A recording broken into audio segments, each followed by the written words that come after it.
to Quickshots. Welcome to Quickshots with your favourite. Hang on a minute. It's Mitch here. I've taken the liberty to introduce Quickshots because, well, I just want to do less work than James in answering less questions. So here I am. Question number 1 has come in from Maurice. And Maurice is wondering that with the current yields and low rates, his property, which used to give him a tax minimisation, is now costing him more to hold. How do you explain that, and what should he do to avoid paying more tax in this current environment? Well, it's a good one, Maurice, because you're right. I think most property investors, if they've had the property for a while, have probably noticed that their rents are going up at the same time that rates were going down. Now, that will change a little bit over the next 12, 24 months, and I'll refer you to the main app for our discussion on that. But what I would say is brand new properties, the biggest tax deduction you can get on a property is the home itself through depreciation. Majority of that depreciation in the first 10 years, the depreciation covers you for 40 years, but you should be able to reduce your tax and get a tax refund. And I say that from personal experience, even with rents being as high as they are and interest rates being as low as they are today. So brand new homes offer you that depreciation, which isn't a cost you actually outlay. It's more of a paper cost.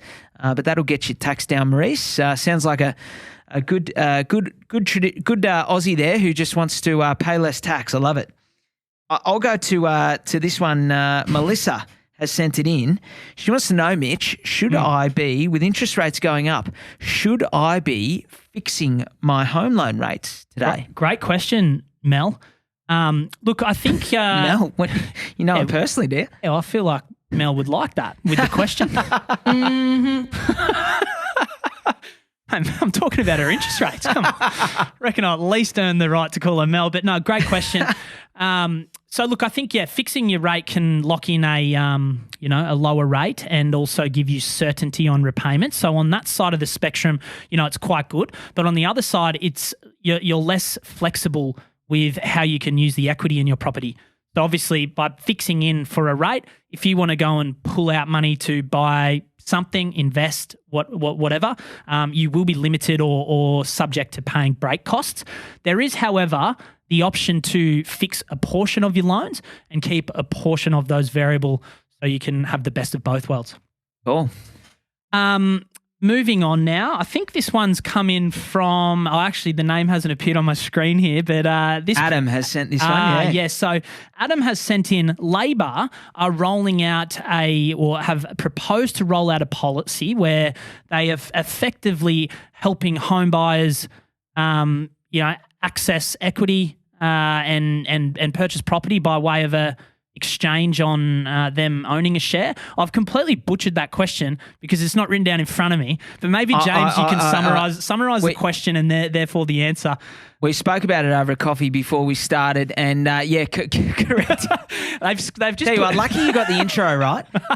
The Labor government have only this morning, hot off the press, come out and announced their own version of the first home loan deposit scheme, which our federal government currently has in place. Basically, they're going to extend it to older properties as well. I think it's probably a bit early to say it is a version of the same policy that's there, so I don't know that it'll make a material difference on the property market or affordability. If anything, it might have the propensity to make affordability worse, because you can imagine it's going to mean that some people are competing at auctions against people who've got the government backing them and some won't. It'll have some settings on incomes and the like, majority of which, won't be locked in yet. What I would say, though, is the WA market have had a version of this going in the past, and where it has gotten a little bit messy is they will put in the deposit for you. You only have to put in 2% over there. They'll put in up to 30% of the balance. The issue then becomes, though, if you go and renovate the property, they will want to get paid out a percentage of the increase in value. The issue's been, how do you determine who's sort of, how much value you've created by doing the renovations? My view is it'll be watered down. If Labor get in and that policy goes through, it'll be watered down. There'll be checks and balances on it. Either way, I think both parties having a policy to create a pathway for people on lower incomes to get into housing is fantastic. I don't know that one's going to be better or worse than the other, though. I think they're both going to have a fairly equal impact by the time they're legislated, is the long and short. But if they do get in and if it does roll through, certainly it will be a topic that we'll discuss on the podcast and how people can get involved, Adam. Beautiful. All right, guys, that wraps up Quickshots. Thanks again, Mitch, for joining us. Thank you to Maurice, Mel, and Adam for the questions. If you've got a question, send them in. Our emails are in the show notes, our social handles as well. We love to hear from you, and most importantly, we love it when you share the podcast with your friends. So please continue to do that. We love you for it, and we'll see you next week. Thanks again, Mitch. Thank you very much.